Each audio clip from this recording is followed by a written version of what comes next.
오늘은 2022년 새해 첫 주일로서 올 한 해 우리 주사랑 교회의 공동체를 위해서 봉사할 분들을 이렇게 임명하는 시간을 가졌습니다. 우리가 봉사할 때에 항상 기억해야 할 것은 나의 힘으로 봉사한다는 생각을 가져서는 안 됩니다. 그래서 베드로 사도는 베드로전서 4장 11절에서 말을 하는 것 이렇게 말을 했습니다.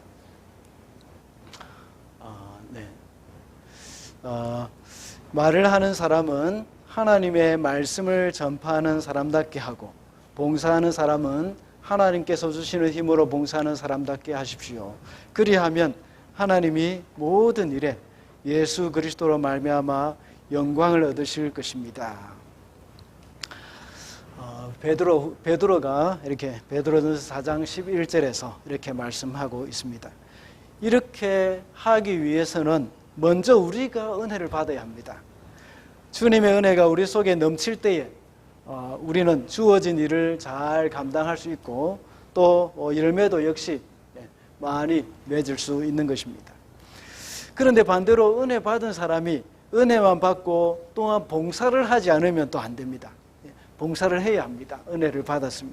우리는 늘 은혜의 자리에 머물러 있기만을 원하는 경향이 있습니다. 그러나 은혜를 받은 후에 항상 우리에게는 해야 할 일이 있다는 사실을 명심해야 합니다. 오늘 본문에 나오는 제자들, 예수님의 제자들도 역시 엄청난 은혜를 경험하는 순간이었습니다. 예수님께서 3명의 제자들을 데리고 산으로 올라갔습니다. 거기서 예수님은 변형되어서 옷이 얼마나 광채가 났는지 어떤 세탁하는 사람도 그만큼 희게 할 수 없을 정도였다고 말씀을 하고 있습니다. 그때 제자들은 그 장면이 너무 황홀해서 그 길을 떠나고 싶어 하지 않았던 것입니다.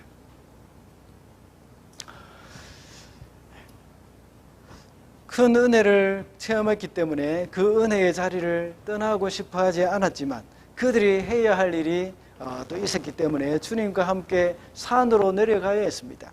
그래서 오늘은 이 신령한 은혜를 체험하라는 그런 제목으로 신령한 은혜의 체험이라는 제목으로 말씀을 상고해 보도록 하겠습니다. 첫째로 신령한 은혜의 체험은 영육 간의 회복이 필요할 때 주십니다. 2절의 말씀입니다. 그리고 엿새 뒤에 예수께서 베드로와 야고보와 요한만을 데리고 따로 높은 산으로 가셨다. 그런데 그들이 보는 앞에서 그의 모습이 변하였다. 오늘 본문에서는 엿새 뒤에라고 나와 있습니다. 언제로부터 엿새 뒤에인가 하면 마태복음 16장 13절과 28절을 보면 예수 그리스도께서 첫 번째 순환에 대해서 내가 십자가에 못 박혀 죽을 것이다는 그러한 예고를 한 때로부터 6일 후입니다. 그런데 누가복음 9장 28절에서는 누가가 한 말에서는 8일쯤 뒤에라고 말씀을 하고 있습니다. 이러한 차이는 마태와 마가는 첫 번째 순환일을 예고한 후로 그날과 그 다음에 예고하신 그날과 지금 있었던 이날을 제외하고 6일을 이야기하는 것이었고, 누가복음에서 말하는 8일쯤 되는 날 이렇게 할 때는 예수님께서 순환일을 예고하셨던 그날과 그 다음에 변화산에서 일어난 이날을 포함시켜서 이제 8일이라고 이야기를 했던 겁니다. 이 사건은 요한복음을 제외한 모든 공관복음, 이 마태, 마가, 누가복음에 다 나타나 있습니다. 왜 이날을 굳이 날짜를 계산해서 언급을 했겠습니까? 그리고 왜 모든 복음서 기자들 마태와 마가와 누가와 요한은 다 요한은 아니죠.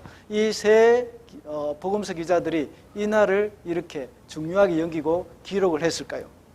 그것은 그 제자들에게 굉장히 충격적인 일이었고 굉장히 또한 중요한 일이었기 때문입니다. 마침 그때 또한 베드로가 예수님께 되게 혼이 난 적이 있었죠. 그것은 바로 사탄아 물러가라 하면서 예수님께서 베드로를 되게 야단친 그런 날이었기 때문에 그들은 더욱더 기억에 생생했던 것입니다. 이때 후로 제자들은 아주 기운이 빠졌을 것입니다. 예수님께서 고난을 받으시고 죽으신다는 그 말씀은 제자들로 하여금 아주 절망하게 만들었던 것입니다. 그들이 그토록 믿고 따랐던 예수님이었습니다. 그들은 생각하기를 예수님은 이 이스라엘을 회복하시고 자기를 해방시켜 줄 그러한 분이신 줄로 믿고 있었습니다.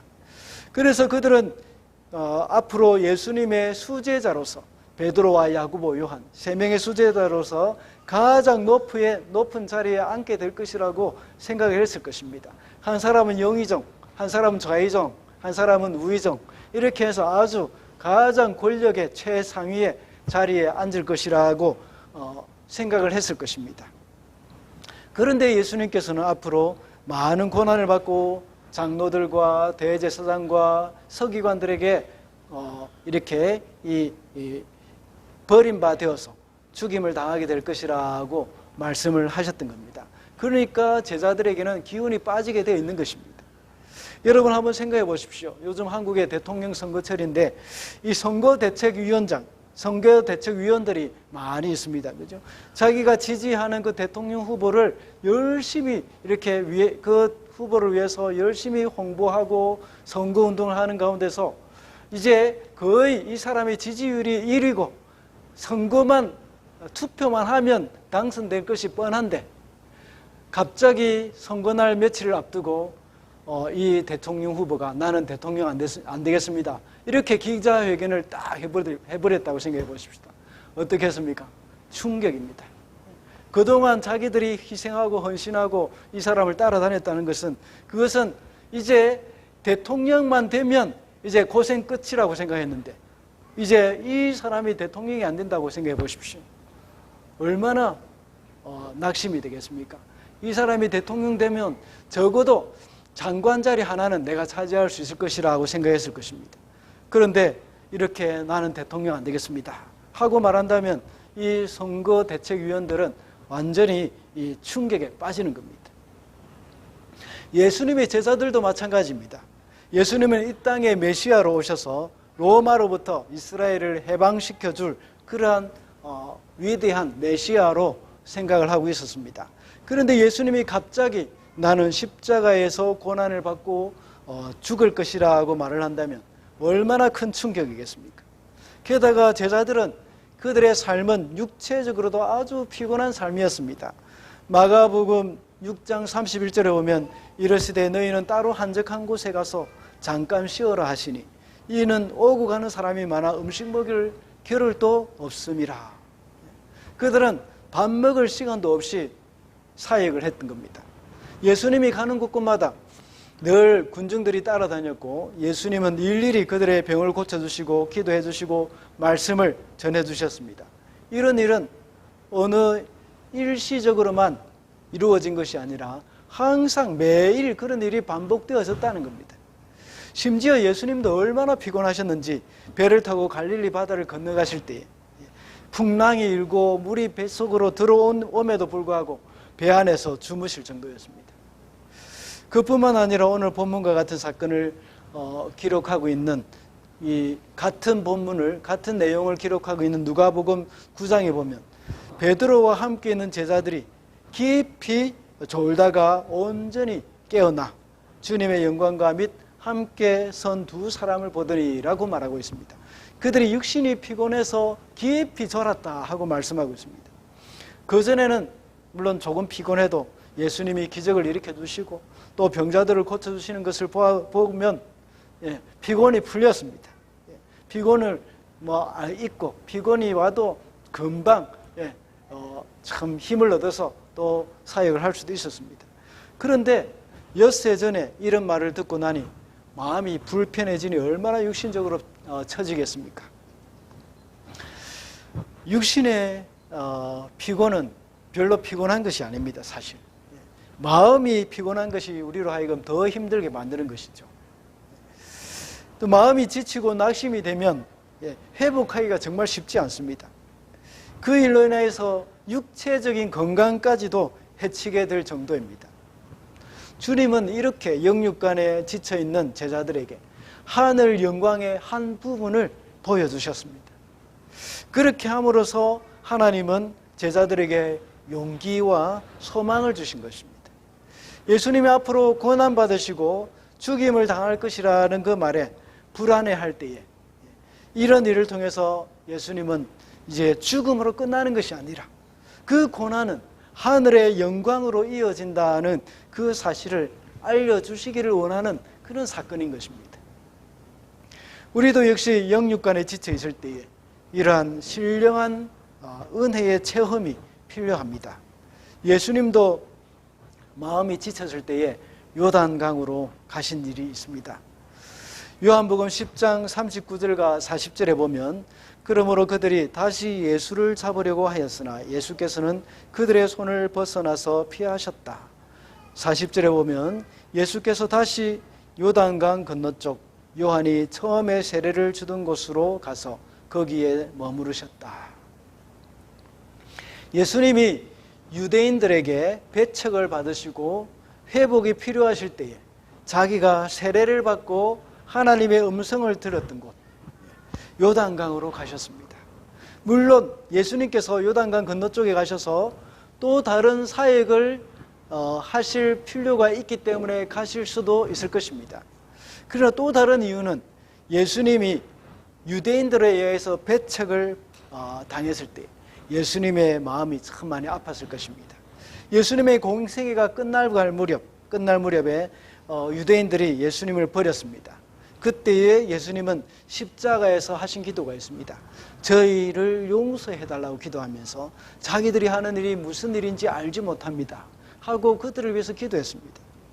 그러면서 예수님의 그 마음은 얼마나 아팠겠습니까? 그와 동일합니다. 이와 같이 예수님은 요단강 처음 세례를 받은 곳으로 가신 것입니다.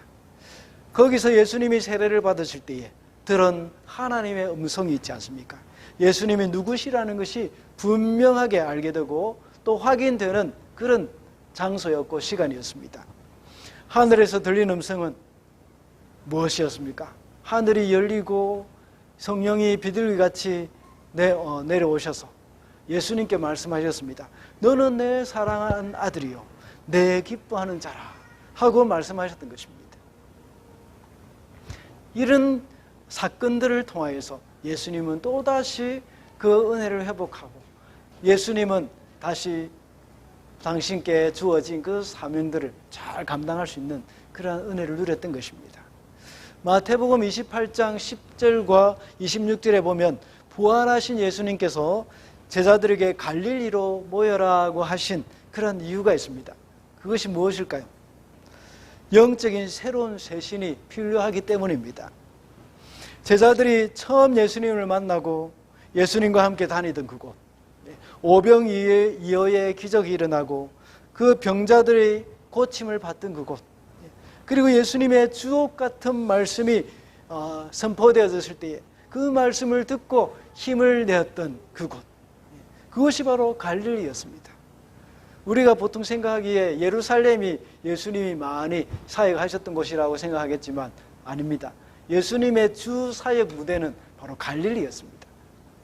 예수님의 마지막 생애가 이제 예루살렘에서 많이 기록이 되어졌기 때문에 마치 예루살렘에 이 예수님이 많이 거처하시면서 사역하신 줄로 생각할 수도 있지만 대부분의 예수님의 사역은 갈릴리에서 행하신 것입니다.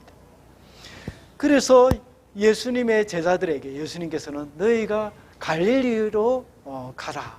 갈릴리에서 우리가 만나자 하고 말씀하셨던 것입니다. 우리도 역시 생활에 처져 있을 때에 변화산에 올라가야 됩니다. 그 변화산은 하나님과의 깊은 만남의 장소라고 할 수 있습니다. 그곳에서 하나님과 만나 기도하고 과거에 나를 만나주신 그 하나님을 생각하면서 다시 한번 마음을 다잡는 그런 시간이 필요하다는 것입니다. 변화산의 장소는 산 꼭대기만 있는 것이 아니라 바로 이곳 우리 주사랑교회의 본당일 수도 있습니다.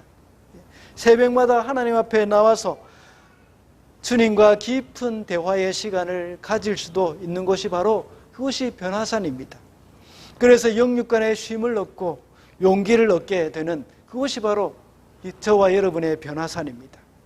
여러분이 주로 주님의 몸된 교회를 섬기고 또 오늘 임명받으신 것처럼 또 봉사할 때에 늘 우리가 이 좋을 수는 없습니다.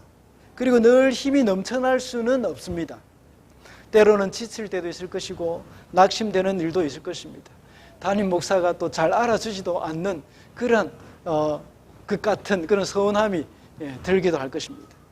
그런데 우리는 변화산과 같은 그런 주님과의 만남을 통해서 회복되는 시간을 가질 필요가 있습니다. 우리는 하나님과의 은혜의 시간을 생명을 걸고 지켜야 합니다. 그렇지 않으면 우리가 일을 하다가 우리의 마음이 지치고 낙심이 되어서 회복하기가 쉽지 않습니다. 언젠가 제가 신방하면서 우리 성도님들에게 말씀드린 적이 있습니다.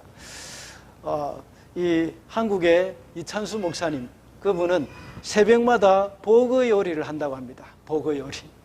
보그에 있는 보그 요리할 때 보그에 있는 그 독 있지 않습니까? 그죠? 독을 떼어내야 이제 요리를 하지 않습니까?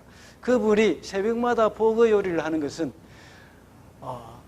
집에서 식사 준비를 하기 위한 것이 아니라 새벽에 교회에 나와서 기도하면서 자기가 전날 있었던, 그분이 전날 있었던 여러 가지 참 많은 어려움들, 힘든 일들, 마음 상한 일들, 속상한 일들, 이런 것들을 하나님 앞에 내어놓으면서 기도하는 가운데 그것이 다 이제 해소가 되고 또 하나님이 주신 그 새 힘을 얻는 그러한 시간이 되기 때문에 그때를 가리켜 보고 요리 시간이라고 이렇게 말을 했다고 합니다. 참 그 말이 맞는 것 같습니다. 저도 새벽 기도 때 오면 대부분의 어떤 문제들을 이때 하나님 앞에 기도합니다. 기도하면 하나님께서 어떤 아이디어를 주시고 또 그때 되면 또 때로는 적어 놓기도 하고 그렇게 합니다. 그럴 때에 하나님이 주시는 그런 생각들, 이런 것들을 통해서 참 우리가 새로워지게 되고 하나님이 주시는 그 메시지를 받게 되고 그렇게 하면서 우리의 영혼이 회복되어지는 그러한 시간들이 있다는 것입니다. 그렇기 때문에 교회의 일꾼들은 하나님과 만나는 시간, 하나님께 은혜를 받는 시간, 이것을 우리의 생명같이 지켜야 하는 겁니다. 그것을 소중하게 여기면서 그때 하나님께서 우리에게 주시는 그 은혜들, 그것을 우리가 받아서 우리의 영혼을 새롭게 하는 그러한 시간들을 가져야 합니다. 신령한 은혜의 체험은 바로 영육간의 회복이 필요할 때 주님이 주시는 것이기 때문입니다. 둘째로 신령한 은혜의 체험을 통해서 사명을 받습니다. 4절입니다. 그리고 엘리야가 모세와 함께 그들에게 나타나더니 예수와 말을 주고받았다. 엘리야가 모세와 함께 그들에게 나타나서 예수님과 함께 말씀을 나누었다고 기록되어 있습니다. 그런데 같은 사건이 기록되어 있는 누가복음 9장에는 조금 더 구체적으로 말씀을 하고 있습니다. 30절과 31절을 보면, 누가복음 9장 30절과 31절을 보면 이렇게 기록되어 있습니다. 그런데 갑자기 두 사람이 나타나 예수와 더불어 말을 하고 있었다. 그들은 모세와 엘리야였다. 그들은 영광에 쌓여 나타나서 예수께서 예루살렘에서 이루실 일, 곧 그의 떠나가심에 대하여 말하고 있었다. 이러한 시간을 통해서 예수님은 당신께서 감당하셔야 할 사명과 비전을 확인받고 계시는 것을 알 수가 있습니다. 본문에서는 엘리야와 모세가 나타나는데 엘리야는 선지자의 대표입니다. 그리고 모세는 율법의 대표라고 할 수 있습니다. 예수님께서는 성경을 가리켜 율법과 선지자라고 말씀을 하셨는데 오늘 본문에 나오는 것과 같이 엘리야와 모세, 이 두 사람이 나타났다는 것은 바로 하나님의 말씀의 성취를 위해서 예수님께서 지금까지 선지자와 율법에 기록되어 있는 이 하나님의 말씀이 예수 그리스도의 십자가의 성취로 말미암아서, 십자가의 사건으로 말미암아서 성취된다 하는 것을 말씀하고 있는 것입니다. 그리고 다시 살아나실 것을 말씀하고 있는 것을 알 수가 있습니다. 이 사건은 예수님께서 이 땅에서 하셔야 할 일을 다시 한번 확인해 주시는 그런 장면입니다. 예수님께서 공생의 사역을 처음 시작하실 때도 역시 비슷한 일이 있었습니다. 그때는 세례 요한에게 세례를 받았습니다. 그때 세례 요한은 예수님을 향해서 이 세상 죄를 지고 가는 하나님의 어린 양이라고 예수님을 소개했습니다. 그리고 예수님께서 큰 영적인 체험을 하셨죠. 앞서 언급한 말씀이지만 마가복음 1장 9절부터 11절을 보면 그 무렵에 예수께서 갈릴리 나사렛으로부터 오셔서 요단강에 요한에게 세례를 받으셨다. 예수께서 물 속에서 막 올라오시는데 하늘이 갈라지고 성령이 비둘기같이 자기에게 내려오는 것을 보셨다. 그리고 하늘로부터 소리가 났다. 너는 내 사랑하는 아들이다. 내가 너를 좋아한다. 예수님은 공생의 사역을 시작하실 때에 방금 읽은 말씀과 같이 하늘이 열렸습니다.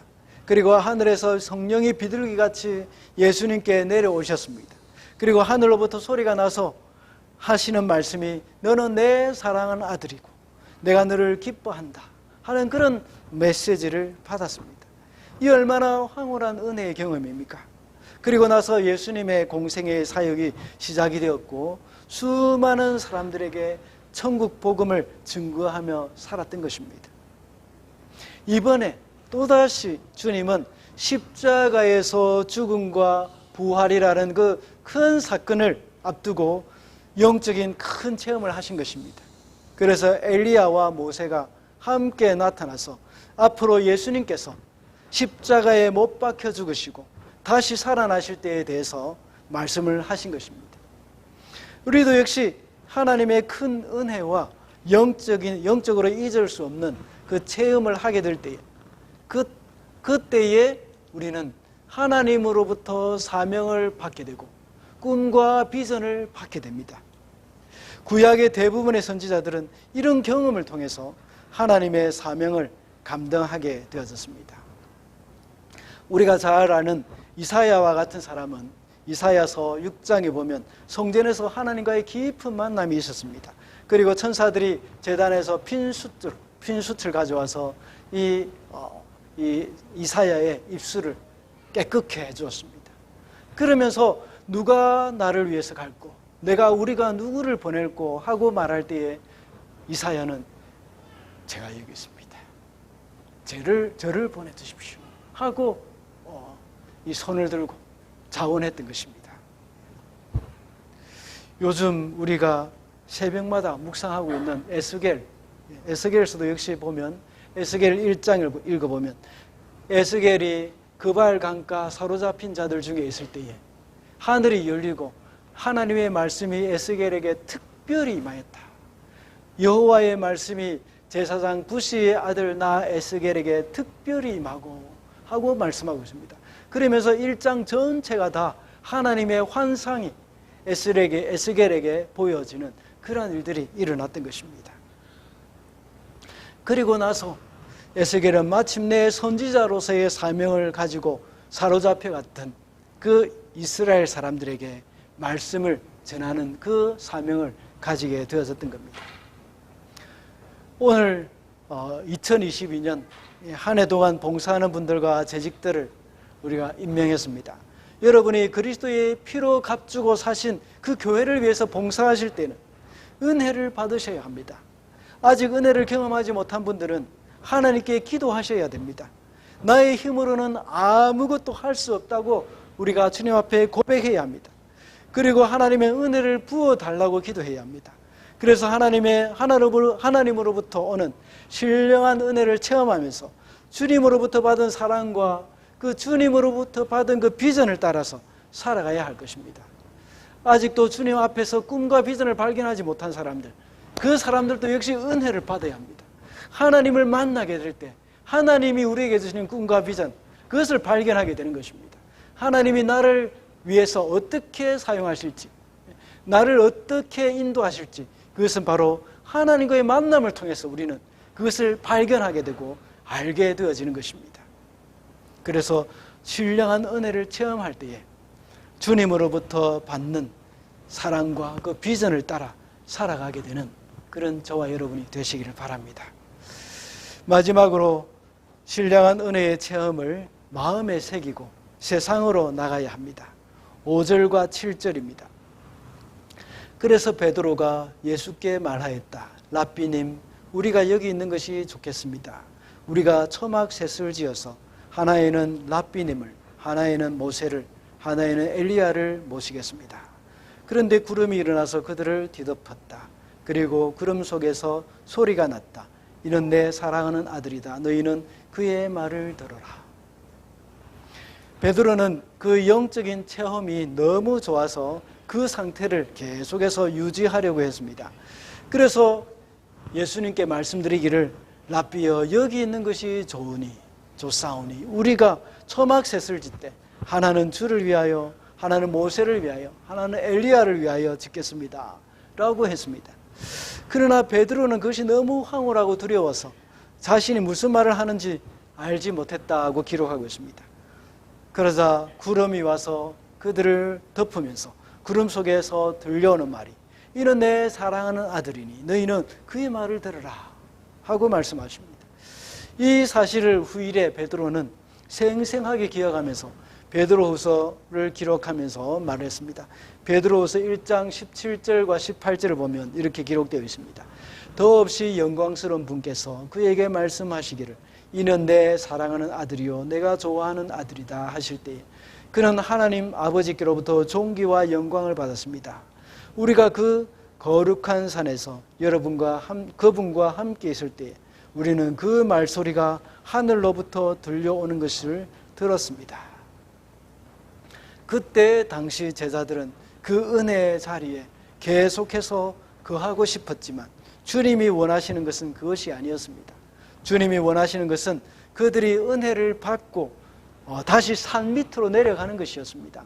그래서 산 아래의 세상은 아주 적나라한 그런 현실이 기다리고 있는 곳이었습니다. 그곳에 가서 예수님께서는 또다시 제자들과 이 세상의 문제를 해결해 주고 계시는 것을 보게 됩니다.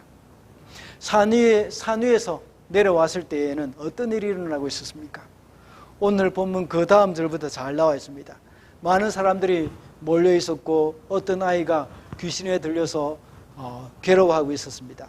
함께 산에 올라가지 못한 제자들은 그 아이의 상태를 치료해주고 귀신을 쫓아내기 위해서 온갖 노력을 다했지만 그것을 하지 못했습니다. 사람들은 그런 제자를 보면서 이 일에 대해서 변론을 하고 있었던 것입니다. 이와 같이 우리가 하나님의 은혜를 체험했지만 현실로 돌아올 때는 이와 같다고 볼 수가 있습니다. 보통 우리 청소년들이 수련회를 가서 은혜를 많이 받아서 참 기뻐하며 돌아옵니다. 그런데 집에 돌아와 보면 상황은 아무것도 변한 것이 없습니다. 부모님의 잔소리는 수련회 가기 전과 동일하고 동생이 컴퓨터 앞에 앉아서 게임이 잘 안 된다고 짜증내는 그러한 것 또한 변함이 없습니다. 사실 우리는 현실로 돌아오기가 싫을 것입니다. 그러나 우리는 은혜를 받은 사람으로서 세상으로 나가 세상을 품으면서 살아가야 합니다. 이 세상은 변화산 아래에 발생하고 있는 그런 적나라한 사건들과 다르지 않습니다. 물론 오늘 본문 이후에 나와 있는 사건과 같이 오늘날 이 세상 사람들은 실제로 귀신에 들린 것은 아닙니다. 그렇지만 점점 이 세상의 물질주의와 세속주의에 붙들려서 헤어나지 못한 채 살아가고 있습니다. 이 세상에 대해서 오늘날 교회는 해줄 수 있는 일이 그렇게 많지 않는 것 같습니다. 마치 예수님이 하신 그 귀신을 쫓아내는 축사 사역, 여기 이 사역을 흉내만 낼 뿐 제대로 실제로 귀신을 쫓아낼 수 있는 능력이 없는 그런 제자와도 같은 것입니다. 교회는 경건의 모양은 있으나 경건의 능력은 잃어가고 있는 듯합니다. 그래서 교회의 권위를 잃어가고 있는 이 시대에 은혜 받은 성도들은 이 세상을 등지고 세상과 동떨어진 삶을 살아서는 안 됩니다. 변화산에서 그 황홀한 영적인 체험과 함께 거기서 엘리야와 모세를 통해서 들은 그 예수 그리스도의 그 십자가의 메시지를 들고 세상으로 나가야 합니다. 오늘 임명된 사람들은 교회에서만 봉사하는 사람이 아닙니다. 귀신 들린 소년과 같이 마귀에게 사로잡혀 있는 이 세상 사람들에게 가서 빛으로 또 소금으로 살아야 하는 사람들입니다. 그들에게 예수 그리스도의 사랑을 실천하면서 살아가야 할 사람들이 바로 저와 여러분입니다. 우리가 받은 그 은혜를 우리의 마음에 새기고 세상에 나가야 합니다. 그래서 미친 듯이 쾌락을 쫓아 달려가고 있는 이 세상을 품고 예수 그리스도의 십자가와 부활의 능력을 나타내며 살아가게 되는 저와 여러분이 되시기를 바랍니다. 말씀을 맺겠습니다. 오늘은 신령한 은혜의 체험이라는 제목으로 말씀을 살펴봤습니다. 세상은 예수님을 믿는 사람들이 살아가는데 정말 피곤한 세상일 수밖에 없습니다. 교회에서 배운 하나님의 말씀을 그대로 적용하며 살기에도 너무나도 많은 도전이 있습니다. 그리고 주님의 제자로서의 그런 받은 은혜를 쏟아버리기가 참 너무나도 쉬운 곳이라고 할 수 있습니다. 오늘 일꾼으로 임명받은 그런 사람들을 비롯하여서 우리 모든 성도들은 하나님의 은혜가 없으면 아무것도 할 수 없음을 우리는 명심해야 하겠습니다. 그래서 주를 섬기는 중에도 지치지 않도록 때를 따라 돕는 은혜를 구해야 합니다. 그리고 주님의 은혜를 부어주실 때 그 은혜로 인하여서 또다시 사명의 말씀을 사명을 잘 감당할 수 있는 그러한 우리들이 되어야 합니다. 신령한 은혜의 체험은 바로 성도가 영육간에 회복할 때 하나님이 주신다는 겁니다. 회복이 필요할 때 하나님이 주신다는 겁니다. 그리고 그 은혜를 통해서 우리에게 사명과 비전을 받게 됩니다. 이제 그 은혜를 받은 사람들은 그것을 마음에 새기고 세상으로 나가야 합니다. 그래서 우리는 예수 그리스도의 십자가와 부활의 능력을 가지고 전하면서 살아가면서 이 세상을 변화시켜 나가는 그러한 저와 여러분이 되시기를 바랍니다. 기도하겠습니다.